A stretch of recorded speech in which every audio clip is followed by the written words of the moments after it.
1000 ஆண்டுகள் பழமையான மரபுகள் இன்று விஞ்ஞானம் மூலம் மறுபடியும் உயிர் பெறுகின்றன.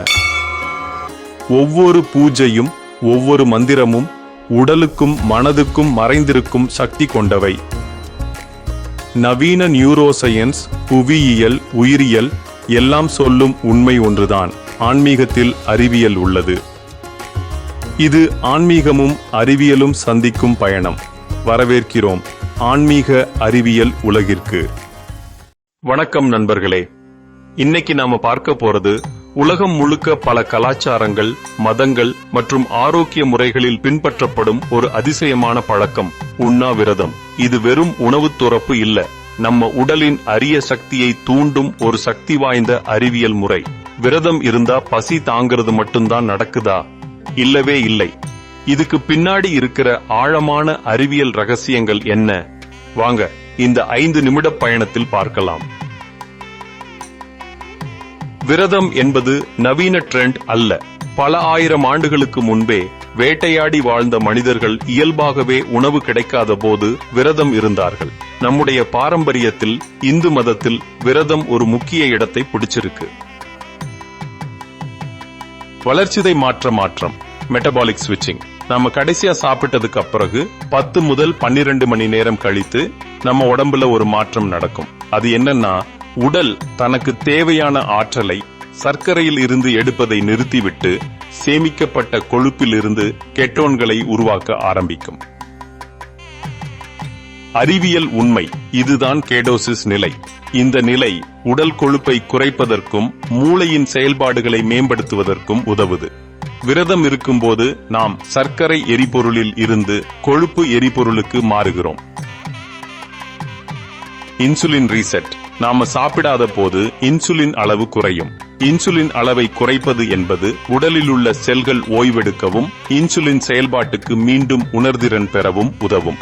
இது நீரிழிவு அபாயத்தை குறைக்கும் ஒரு சூப்பர் டெக்னிக்.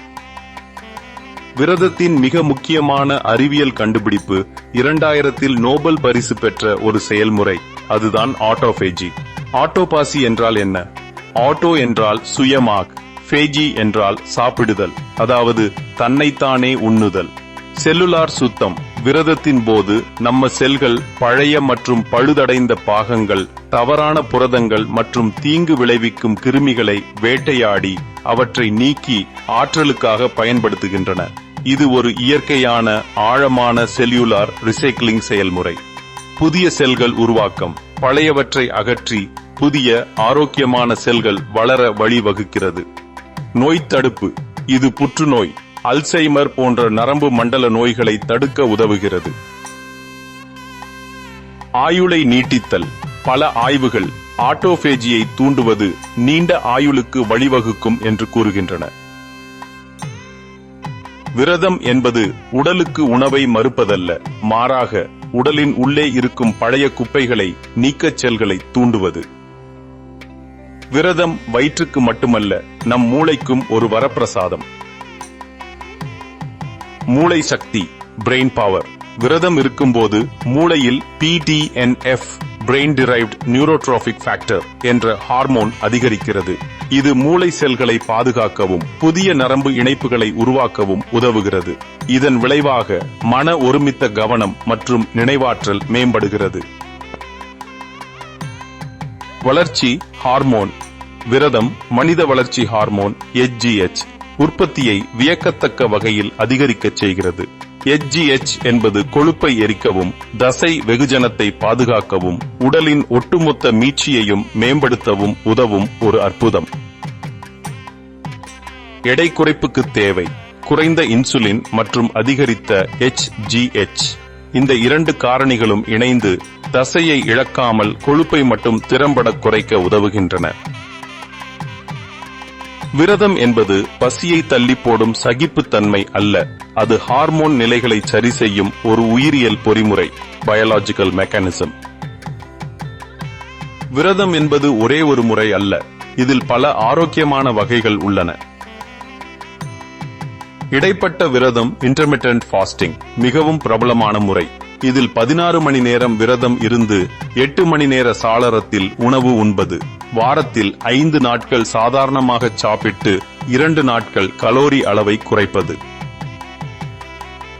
முக்கிய குறிப்பு: விரதத்தை ஆரம்பிக்கும் முன், குறிப்பாக உங்களுக்கு நீரிழிவு அல்லது வேறு ஏதேனும் உடல்நலப் பிரச்சனைகள் இருந்தால் நீங்கள் கண்டிப்பாக ஒரு மருத்துவருடன் ஆலோசனை பெறுவது அவசியம். நண்பர்களே, இந்த உண்ணாவிரதத்தின் அறிவியல் அற்புதங்களை நீங்களும் உணர்ந்திருப்பீங்கன்னு நம்புறேன். உண்ணாவிரதம் என்பது வெறும் உடல் எடையை குறைக்கும் டயட் அல்ல, அது செல்லுலார் மட்டத்தில் ஆரோக்கியத்தையும் ஆயுளையும் நீட்டிக்கும் ஒரு பண்டைய தொழில்நுட்பம். இந்த அறிவியல் பயணம் உங்களுக்கு பிடிச்சிருந்தால் லைக் பண்ணுங்க, ஷேர் பண்ணுங்க, மறக்காம நம்ம சேனலை சப்ஸ்கிரைப் பண்ணுங்க. நன்றி, வணக்கம். ஆன்மீகம் என்பது நம்பிக்கை மட்டுமல்ல, அது ஒரு அறிவியல்.